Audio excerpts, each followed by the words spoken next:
Le 15 mars 2026 à 18h30, au cœur de Matignon, Sébastien Lecornu a posé sa signature au bas d'un document qui allait faire trembler les fondations de la République, sa lettre de démission. En à peine 60 minutes, la déflagration atteignait tout l'échiquier politique. Pendant ce temps, dans le calme feutré de son quartier général à Hénin-Beaumont, Marine Le Pen affichait déjà un rictus de victoire. Ce qu'elle ne pouvait deviner, c'est que ce même sourire promis à la postérité fondrait en un regard médusé exactement 24 heures plus tard. « Ah, enfin !» lança Marine Le Pen les yeux pétillants alors qu'une vibration sur son smartphone interrompait la réunion stratégique en cours avec Jordan Bardella et l'état-major du Rassemblement national. L'alerte info de DFM TV venait de tomber comme une bombe. Sébastien Lecornu remet sa démission à Emmanuel Macron. Un silence tendu s'installa vite brisé par un éclat de jubilation. Marine n'attendit pas une seconde. Cette fois, c'est le commencement de la fin pour Macron. Lecornu, c'était sa dernière ligne de défense. Maintenant qu'il jette l'éponge, l'Élysée va couler comme une épave sans capitaine. Et sur ce point difficile de lui donner tort. Depuis 18 mois, Lecornu tenait la barre d'un navire à la dérive, parvenant miraculeusement à éviter le naufrage total. Il avait rétabli un semblant d'ordre, maintenu l'apparence d'un État debout et réussi à garder Macron à flot malgré des sondages désastreux. Son départ brutal et sans appel ouvrait une faille vertigineuse au sommet de l'État.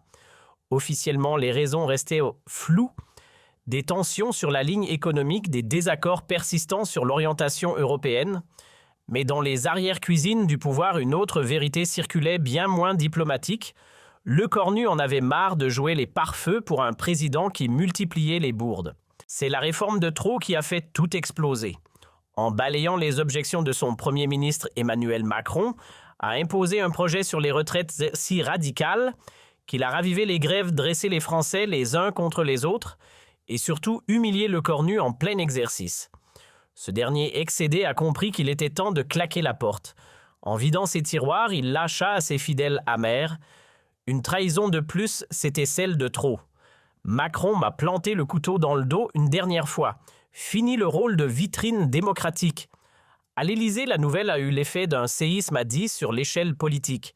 En quelques heures, Macron se retrouvait orphelin de son stratège le plus précieux, mais aussi de l'unique rempart capable de contenir la tempête qui grondait. Sans Lecornu, le président n'avait plus de paratonnerre, juste lui, face à une opposition revigorée et un peuple à cran. Effondré dans son fauteuil, Macron répétait incrédule « Pourquoi m'a-t-il fait ça ? On formait un duo solide, on avait relevé le pays ensemble. » Mais son binôme venait de s'éclipser, emportant avec lui le dernier souffle de légitimité gouvernementale, le laissant en pleine tempête sans gouvernail. Dans le chaos ambiant, Marine Le Pen crut voir un boulevard dégagé droit vers l'Élysée. Ni une ni deux, elle fit convoquer les médias pour une déclaration tonitruante, à 20h bien décidée à capitaliser sur le choc pendant qu'il battait son plein. Devant les caméras rayonnantes comme une candidate en campagne, elle lança « Ce départ de M. Lecornu ne fait que valider ce que nous martelons depuis des années. Emmanuel Macron est un président aux abois, incapable de diriger, et encore moins de garder ses lieutenants. La France mérite un cap, pas cette navigation à vue permanente. » Et elle ne s'arrêta pas là. Sa critique fut aussi chirurgicale que redoutable. À ses yeux, Lecornu était le dernier vernis de sérieux dans une équipe gouvernementale en décomposition. Son départ sonnait comme l'aveu ultime du vide sidéral du macronisme. « Il est grand temps que les Français reprennent les rênes de leur avenir », conclut-elle le ton ferme. L'impact médiatique fut instantané. Les chaînes d'infos en continu se l'arrachèrent, les talk-shows se succédaient, et elle savourait ce moment comme une revanche longtemps attendue. Entre deux studios, elle glissa à Bardella un sourire en coin. « C'est maintenant ou jamais. Macron est à genoux. À nous de lui succéder. » Dès le lendemain, les chiffres parlaient pour elle. Le Rassemblement national grimpait de 3 points dans les sondages pendant que la popularité de Macron chutait comme une pierre. La démission de Lecornu perçue comme le début du naufrage présidentiel. Sur les réseaux, c'était la fête chez les militants RN. Les hashtags Blue il Macron fini et Jou il Lecornu dégage s'imposaient dans les tendances. Les Marine Le Pen, elle leakait, retweetait, commentait, orchestrant avec un plaisir non dissimulé sa montée en puissance sur les ruines encore fumantes du macronisme. Les Français ont enfin le choix entre l'anarchie d'Emmanuel Macron et le retour à un ordre républicain solide que nous incarnons, lança-t-elle sur XX Twitter, récoltant une pluie de partages en un éclair. Pendant ce temps-là, dans les couloirs feutrés de l'Assemblée, c'était la confusion à gauche. Jean-Luc Mélenchon, s'il goûtait secrètement à la chute de Lecornu, voyait d'un très mauvais œil le triomphe opportuniste de sa rivale idéologique. « Prudence !» murmuraient ses proches, « cette démission, si on la laisse entre les mains du RN, deviendra un tremplin pour l'extrême droite. Il faut occuper le terrain. » Mais trop tard, Marine Le Pen avait déjà pris les devants. Elle dictait le tempo médiatique, monopolisait les plateaux, imposait sa grille de lecture. Pour la première fois depuis bien longtemps, elle ne ressemblait plus à une opposante, elle ressemblait à une alternative. À l'Élysée, c'était l'état d'alerte, l'agitation régnait au sommet de l'État. Les conseillers défilaient dans le bureau présidentiel comme dans une salle d'urgence, chacun essayant d'éteindre l'incendie. « Il faut nommer un successeur et vite », insistait Alexis Collet, le regard grave. Chaque heure sans réponse, c'est du carburant pour Marine Le Pen. Mais Macron blême tournait en rond. Qui peut remplacer Lecornu? Il était unique. Ni son expérience ni son autorité ne sont remplaçables. Et c'était bien ça le cœur du problème. En 1 an et demi, Lecornu s'était construit une stature d'homme d'État au-dessus des clans, rassemblant au-delà des lignes partisanes. Son départ laissait un vide abyssal que personne ne semblait apte à combler. Les noms fusaient Bruno Le Maire, Darmanin, Borne, mais aucun ne faisait l'unanimité. Aucun ne pesait assez lourd pour porter la suite. Le président faisait face à une équation sans solution. Pendant ce temps, Marine Le Pen s'endormait avec un rare sentiment d'euphorie politique. Cette nuit-là, elle y croyait vraiment, l'Élysée n'avait jamais paru aussi accessible. Depuis des années, Lecornu avait été l'obstacle majeur, la digue, qui contenait l'effondrement du macronisme. Et maintenant qu'il s'était effacé, la voie n'a pas été dégagée. « Demain, on dévoile notre programme gouvernemental », annonça-t-elle à son premier cercle. « Il est temps de prouver que nous sommes prêts à gouverner la France. » Ce qu'elle ne soupçonnait pas, c'est qu'au moment même où elle fêtait sa victoire, Sébastien Lecornu, loin de disparaître dans l'oubli, menait en coulisses des tractations discrètes avec plusieurs figures influentes du paysage politique. Derrière la façade de sa démission se cachait peut-être une stratégie bien plus retorse qu'un simple départ. Le 16 mars au petit matin, Marine Le Pen se leva avec l'assurance tranquille de ceux qui pensent avoir gagné la partie. Son agenda densité maximale petit déjeuner avec la presse pour savourer sa revanche, briefing stratégique avec les députés RN, puis cap sur Marseille pour lancer en grande pompe la reconquête nationale. À 10h installée dans les studios de RTL, elle enchaînait les pics, le départ de Lecornu. La preuve que même les meilleurs finissent mollis par jeter l'éponge face à Macron. Il est temps d'éteindre la lumière sur ce quinquennat désastreux. Le journaliste intrigué lui lança « Vous sentez-vous prête à gouverner ?»« Évidemment, répondit-elle sans ciller. Notre programme est prêt, notre équipe est solide, notre légitimité est incontestable. Les Français attendent notre heure. » C'est alors que son téléphone vibra. Un message en urgence signé Jordan Bardella. D'un geste sec, elle ordonna à son attaché de presse d'allumer le téléviseur. L'écran s'illumina et son visage se figea. Le bandeau rouge défilait, Sébastien Lecornu revient à Matignon. Le Premier ministre retire sa démission. Un souffle coupé. « Non, ce n'est pas possible !» murmura-t-elle abasourdie, perdant momentanément ses moyens. En face, l'animateur aussi désarçonné qu'elle tenta de rattraper le fil. Madame Le Pen, un mot sur cette annonce de dernière minute. Et il revint plus incontournable que jamais auréolé d'un retour digne des plus grands récits de pouvoir. En 24 heures à peine, Lecornu avait transformé une sortie fracassante en démonstration de force.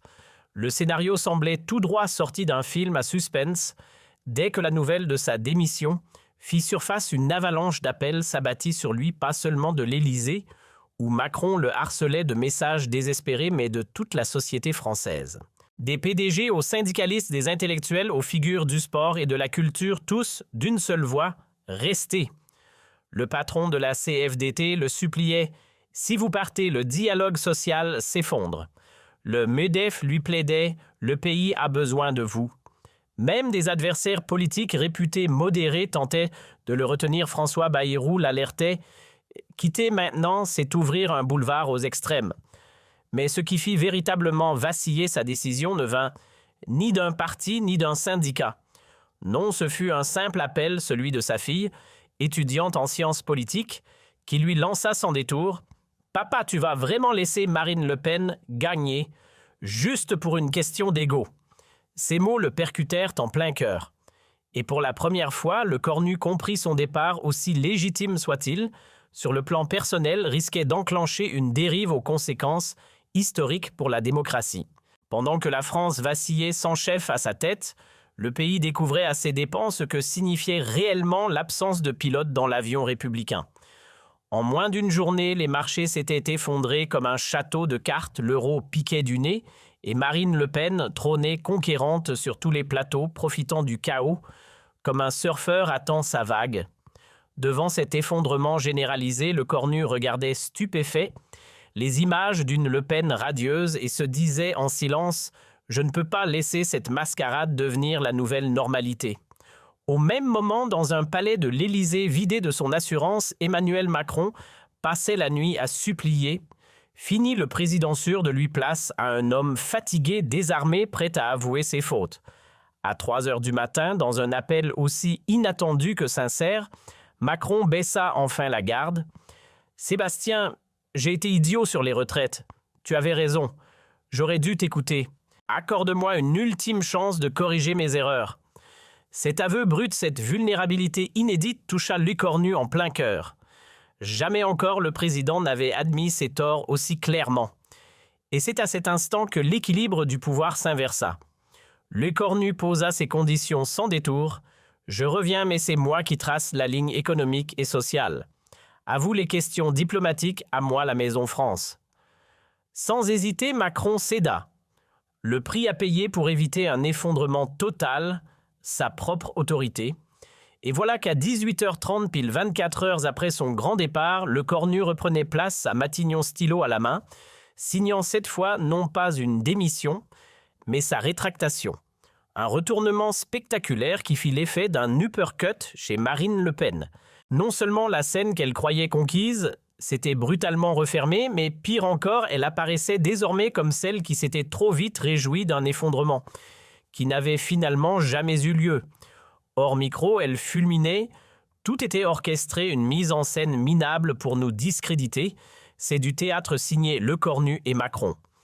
Mais personne ou presque ne mordit à l'hameçon. La panique visible de Macron pendant ces 24 heures, son isolement, ses appels frénétiques avaient été bien trop sincères pour qu'on y voie une stratégie. Quant au retour de Le Cornu, il était perçu comme un acte de responsabilité pure. Un homme d'État préférant revenir au combat plutôt que de laisser la République glisser dans les bras de l'extrémisme. Bref, une leçon politique et un camouflet cinglant pour Le Pen. Le soir même, sur les plateaux de télévision, Marine Le Pen tentait tant bien que mal de colmater la brèche. Le retour de Le Cornu du maquillage sur une plaie ouverte. Macron reste ce président dépassé, incapable de diriger, lançait-elle avec aplomb. Mais le ton n'y était plus. Son discours sonnait faux, presque mécanique. En une seule journée, elle était passée du rôle de présidente en devenir à celui d'une politicienne qui avait célébré la chute avant de s'assurer qu'elle avait bien eu lieu. Le verdict des sondages ne tarda pas, une dégringolade de 4 points pour le Rassemblement national, effaçant non seulement les gains de la veille, mais creusant plus encore le fossé. L'opinion publique, elle n'avait pas apprécié ce triomphalisme prématuré. Les Français ont vu une femme sourire pendant que le pays vacillait, résuma un analyste. Elle s'est révélée pour ce qu'elle est, une opportuniste, prête à capitaliser sur le chaos. À l'inverse, le retour de Le Cornu fut salué comme un sursaut salutaire. Un geste perçu non pas comme une manœuvre, mais comme un acte de responsabilité républicaine. Sa popularité explosa littéralement, 70% d'opinion favorable, du jamais vu pour un locataire de Matignon. Il incarne le sérieux face à la démagogie. écrivit un éditorialiste du Monde. Et son retour, il vient de remettre la démocratie française sur ses rails. Dans les jours qui suivirent, Marine Le Pen tenta de redresser la barre en changeant de cible, multipliant les attaques sur d'autres terrains, mais le pli était pris. Le souffle de sa victoire anticipée s'était transformé en un retour de bâton cuisant. Ce qui devait être son heure de gloire était devenu un cas d'école d'humiliation politique. Même parmi ses alliés européens, on se permettait quelques piques.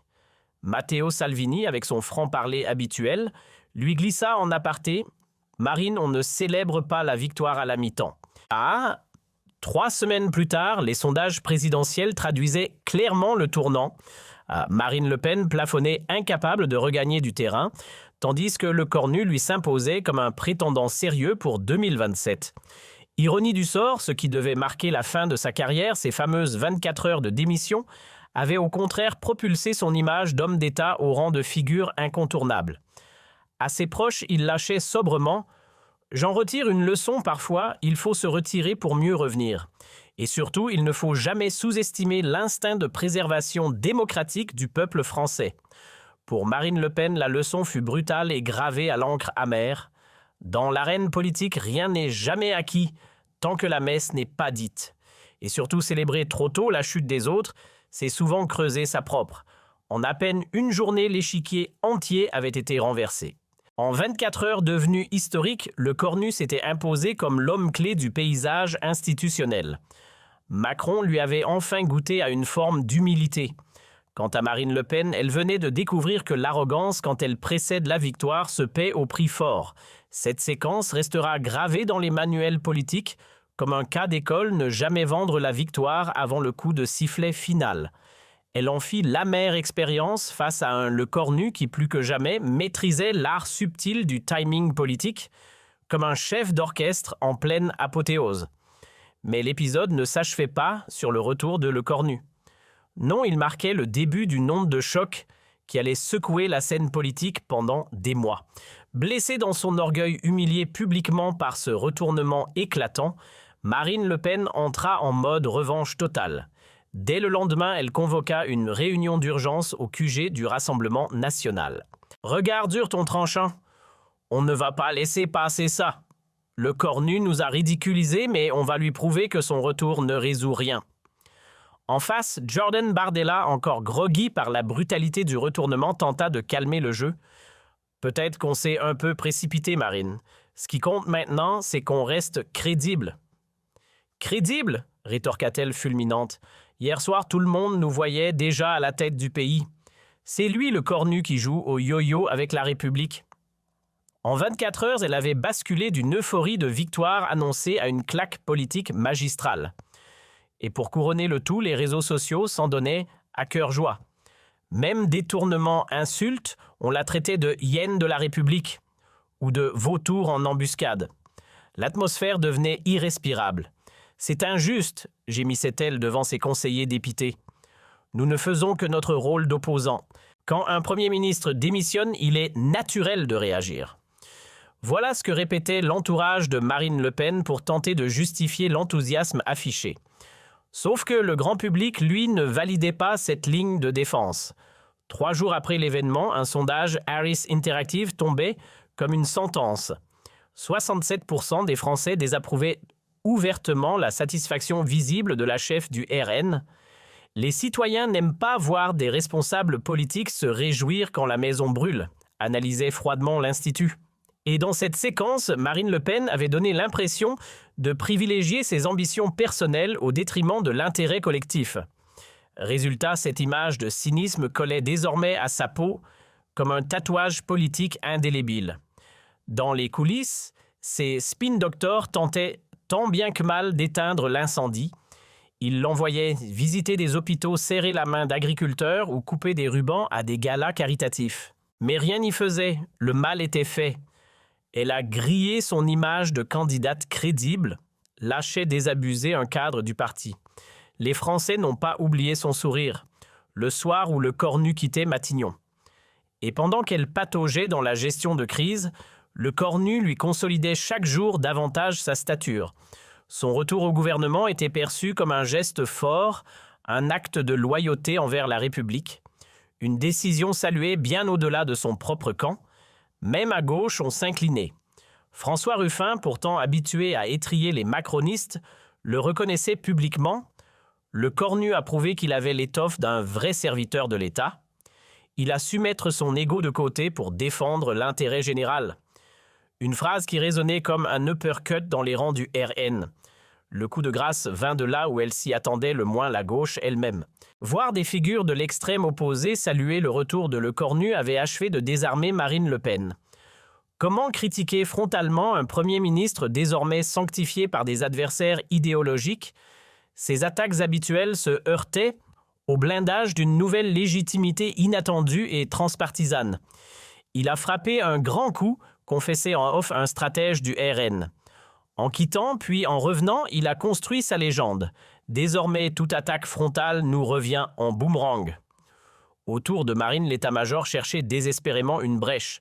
Certains recommandaient de recentrer le feu sur Macron, redevenu vulnérable. D'autres plaidaient pour un virage stratégique, délaisser le Cornu et foncer sur les thématiques régaliennes où la droite dure garde encore l'avantage. Il nous faut un nouvel angle d'attaque, répétait Louis Alliot, maire de Perpignan et compagnon politique de longue date. Sinon, on va sortir des radars d'ici 2027. Mais Marine, elle restait obsédée. Un nom tournait en boucle dans son esprit, le Cornu. C'est lui le verrou, c'est lui qui nous barre la route, martelait-elle à ses proches. Tant qu'il occupera le terrain, on n'existera que dans son ombre. L'obsession de Marine Le Pen pour le locataire de Matignon commençait sérieusement à semer le doute jusque dans ses propres rangs. Elle devient obsédée, presque parano, soufflait un député du RN à un journaliste en aparté. Le Cornu est devenu son cauchemar éveillé. Elle ne parle plus que de lui, comme si toute la politique française tournait autour de cet homme. Et ce n'était pas qu'une impression. Elle enchaînait les critiques, parfois incohérentes, visant tour à tour ses déplacements, ses choix politiques, sa manière de communiquer, cherchant désespérément la faille. Une faille n'importe laquelle pour reprendre le dessus. Mais à force de focaliser toute son énergie sur cette croisade personnelle, elle s'égarait. Elle s'échine à abattre un adversaire au lieu de construire une alternative crédible, analysait un politologue. Ce n'est plus une stratégie, c'est une vendetta. Sa tactique, au lieu de l'élever, finissait par la desservir. Plus Marine Le Pen tirait à boulet rouge sur le Cornu, plus ce dernier gagnait en stature, s'érigeant aux yeux du public en martyr d'un acharnement partisan. Les courbes des sondages le confirmaient, pendant que lui grimpait, elle piétinait.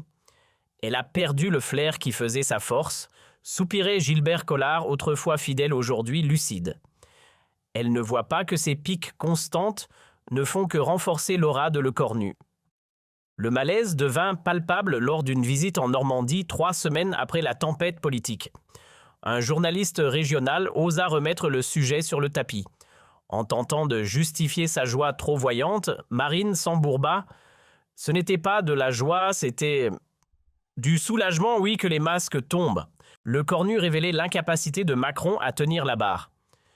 Pourtant, vous avez lâché un « enfin » quand il a quitté Matignon, relança calmement le reporter.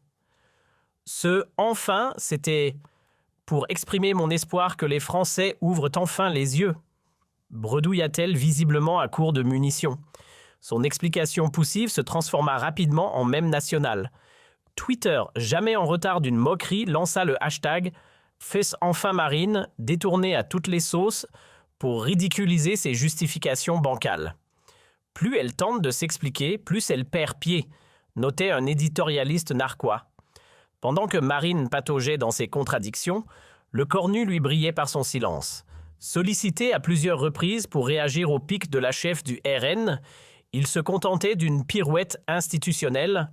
« Mon rôle n'est pas de répondre aux polémiques, mais de servir l'ensemble des Français. » Ce contraste était saisissant.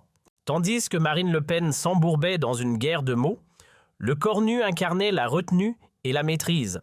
Et cette posture sobre renforçait son aura. L'un joue la partition de la dignité, l'autre celle de la rancune, tranchait un commentateur. Résultat, le Cornu gagnait en stature quand Marine perdait en crédibilité. C'est au cœur de l'Assemblée nationale, en pleine séance sur le budget, que la tension de Marine Le Pen atteignit son point de rupture.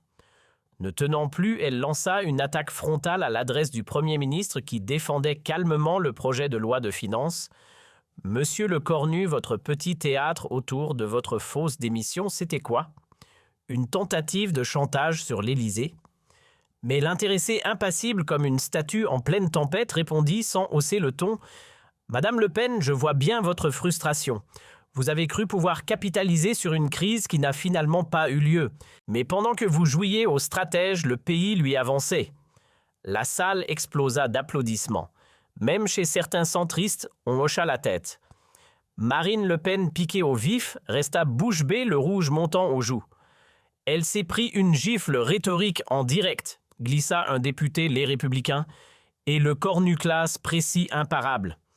Le clash à l'Assemblée n'aurait pu être plus désastreux pour Marine Le Pen, repris en boucle sur toutes les chaînes info le moment où elle perd pied face à Lecornu devint viral. À l'écran, elle semblait amère, incapable d'avaler l'échec enfermée dans une posture revancharde.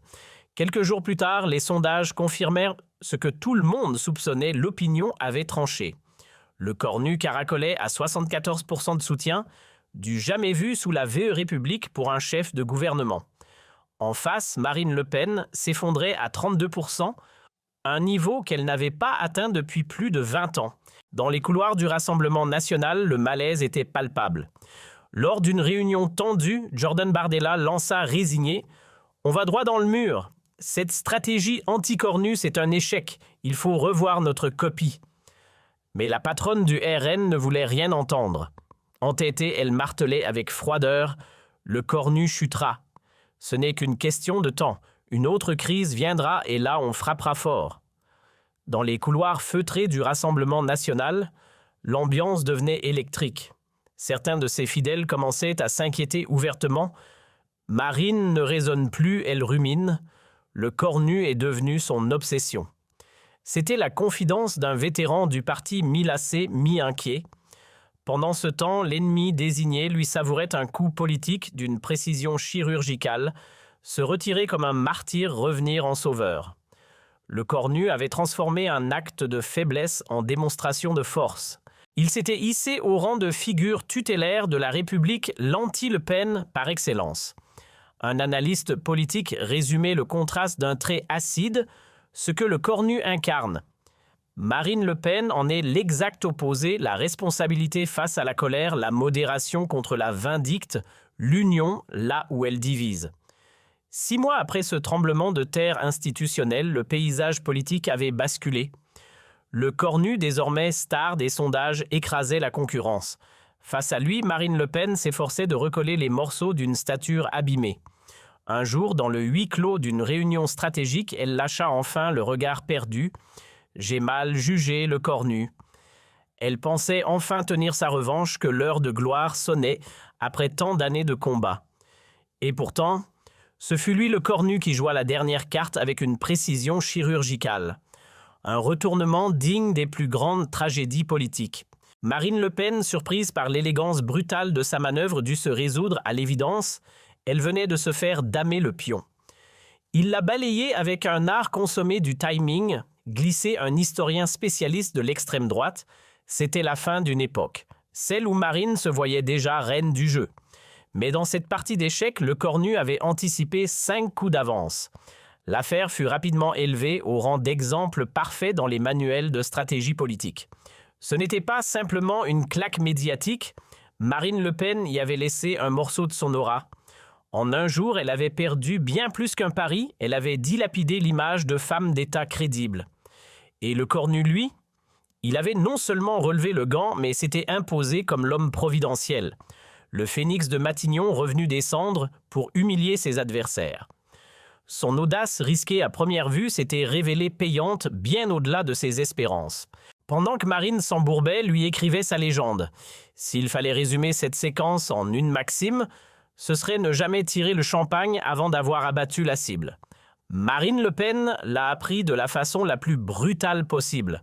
Face à un Lecornu passé maître dans l'art du retournement tactique, elle s'est retrouvée à jouer les figurantes dans sa propre pièce.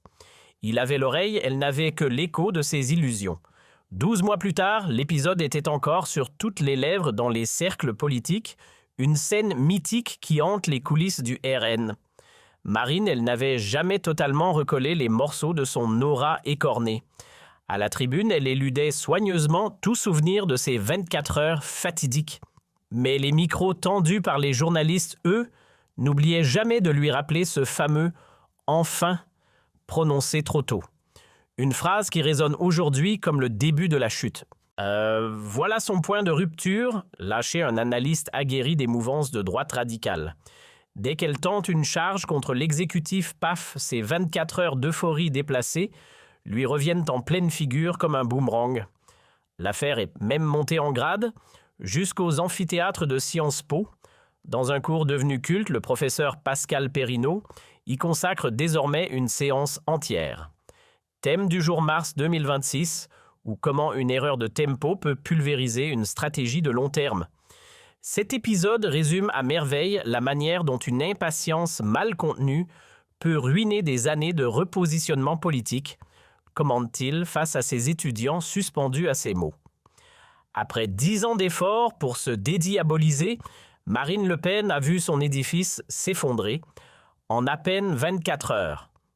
Les stylos grattaient furieusement les cahiers, comme si chaque mot du professeur valait de l'or. Cette séquence, désormais entrée au panthéon des retournements politiques, figurait déjà aux côtés du Watergate dans les anthologies de stratégie électorale. Le duel Le Cornu-Le Pen est un modèle d'école, lançait le professeur en fixant ses élèves. Il montre avec brio que le bon tempo peut faire d'un faux pas un tremplin. Le cornu, un funambule du pouvoir. Dans les classes de journalisme, c'est un cas d'étude incontournable. Comment les écrans ont-ils transformé un revers en humiliation publique? Une prof de l'ESG Lille posait la question à ses étudiants. Les chaînes d'infos ont été décisives. En enchaînant les séquences de l'euphorie mal placée de Le Pen puis son visage effondré, elles ont scénarisé une chute en direct. C'était du storytelling, mais version crash. Pour les journalistes politiques, ces 24 heures étaient entrées dans la légende professionnelle. Un instant suspendu comme seuls les grands feuilletons du pouvoir savent en créer. Pauline de Malherbe, qui avait eu Marine Le Pen en interview pile au moment du comeback de Le Cornu, n'a rien oublié. C'était surréaliste. J'ai vu son visage se figer à la seconde où l'info est tombée. Ce n'était plus de la politique, c'était du théâtre pur. Une femme prise en flagrant délit de rêve brisé. Ce qui avait marqué les foules, ce n'était pas uniquement le choc stratégique, mais cette faille humaine apparue en pleine lumière. On a vu en direct une ascension fulgurante se transformer en crash émotionnel. Marine Le Pen avait effleuré la victoire effleurée avant de s'écraser. En une seule journée, elle a vécu toute la palette émotionnelle d'une campagne présidentielle condensée, extase, espoir, assurance, suivie de l'effroi de la rage et d'un goût amer de défaite, soulignait un biographe politique. C'est peut-être cette déflagration émotionnelle captée en direct qui a imprimé cet épisode dans les mémoires collectives. Les Français ont découvert une Marine Le Pen à nu traversée par des vagues de colère, de joie déplacée et de désillusion. Ce grand écart émotionnel a offert une image bien plus nuancée que son vernis politique habituel. Une sociologue l'a résumé avec cruauté. Oui, elle a gagné en humanité, mais pas en grandeur. Ce qu'on a vu, c'est une femme qui jubile dans les ruines. Dans les coulisses, l'équipe de Marine Le Pen accusait le coup. L'épisode avait laissé des traces, des fractures même. Certains conseillers écœurés claquèrent la porte, jugeant sa posture indigne d'une candidate à la magistrature suprême. Elle a révélé ses limites, glissait un ex-stratégiste du RN. Un vrai leader ne danse pas sur les braises. Il les éteint. L'électrochoc n'est pas resté sans effet en interne. Marine Le Pen, affaiblie, voyait son autorité lentement s'éroder au profit d'un successeur bien plus prudent. Jordan Bardella, jusqu'alors dans son ombre, commençait à tracer son propre sillage avec moins de bruit, mais bien plus de maîtrise. Jordan a pigé le message, soufflait un vétéran du mouvement. Lui, il ne saute pas sur l'occasion comme un rapace. Il attend, il observe, il calcule. De cette tempête médiatique, le parti d'extrême droite sortait changé. L'échec cuisant de Le Pen s'était transformé en leçon collective. Les jeunes figures du RN la jouaient désormais tactique et sobre, bien loin des coups d'éclat passés. Ce revers, aussi brutal soit-il, a fait mûrir le mouvement, analysait un expert des dynamiques populistes. Marine a trébuché, mais le RN lui en a profité pour enfiler le costume d'un parti qu'on pourrait, presque, prendre au sérieux. Chez Le Cornu, l'année écoulée avait fait l'effet d'un tremplin inattendu. Ce coup de théâtre parfaitement orchestré l'avait hissé tout en haut du podium politique auréolé d'un respect rare dans la VE République. Même les plus irréductibles de ses détracteurs finissaient par saluer la performance. Jean-Luc Mélenchon, d'ordinaire allergique à tout ce qui touche à Matignon, lâchait presque à contre-cœur. Il faut lui reconnaître du cran. Il a fait ce que peu osent trancher dans le vif pour le bien du pays. Voir la gauche radicale saluer la hauteur de vue d'un Premier ministre issu d'un autre monde politique avait quelque chose d'historique. Le Cornu, sans renier son camp, avait franchi les lignes de front pour s'imposer comme une sorte d'homme de la nation.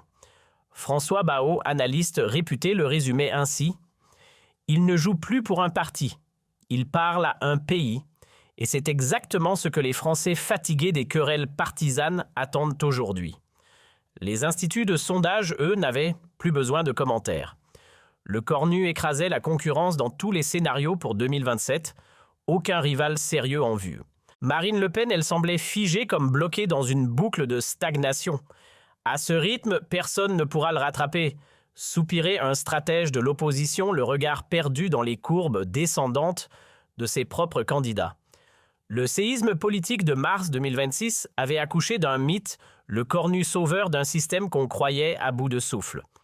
Même dans l'entourage d'Emmanuel Macron, on commençait à froncer les sourcils. C'est simple, le Cornu fait de l'ombre à tout le monde, y compris au patron. Glissait un député Renaissance mi-admiratif, mi-angoissé. Les baromètres d'opinion affichaient un contraste vertigineux d'un côté.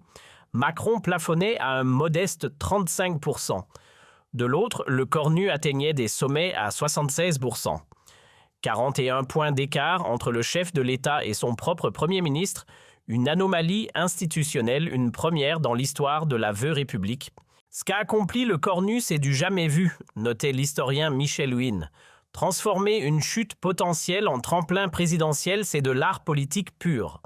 Ce bouleversement politique fulgurant tenait presque du prodige, tant il s'était joué en un éclair orchestré, avec une précision chirurgicale qui trahissait un flair hors norme.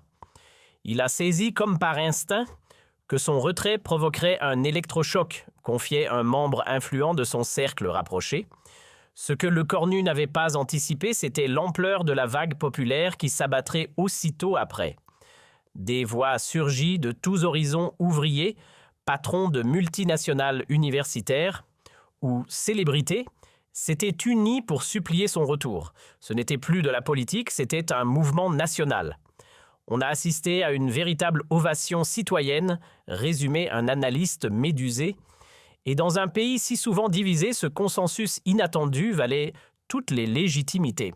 Comment dire non à une nation entière qui vous implore de rester Marine Le Pen n'avait plus que ses yeux pour constater désarmé l'ampleur du raz-de-marée en faveur de son rival. En une journée, le scénario avait viré au drame personnel. Tout un pays s'était soudainement levé derrière celui qu'elle cherchait à abattre depuis des années. Pour elle, c'était le summum de l'humiliation, glissa un journaliste politique l'ayant suivi dans l'ombre.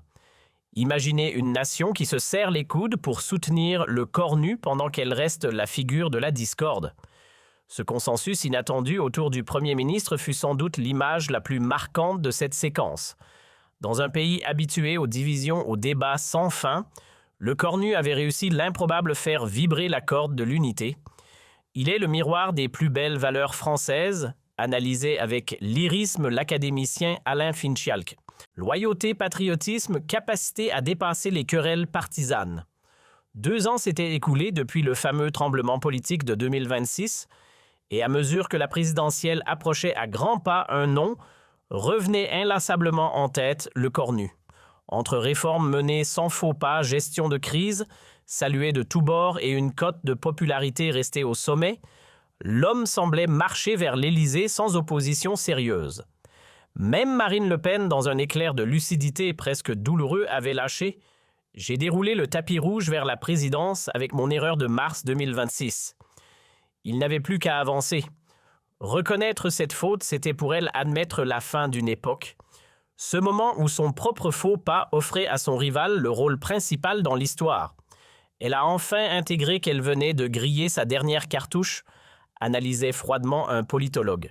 Ces 24 heures fatidiques ne furent pas seulement un accident de parcours, elles redessinèrent l'avenir. Le Cornu devenait présidentiel, elle simple figurante de sa propre chute. Les manuels d'histoire politique ne retiendront peut-être pas toutes les campagnes, mais ils n'oublieront sûrement pas ce printemps 2026. En une journée, l'ambition fut foudroyée par la précipitation, tandis que la maîtrise stratégique érigeait un leader. Ce fut un duel silencieux mais décisif. La patience écrasa l'impatience et le calme balaya le calcul.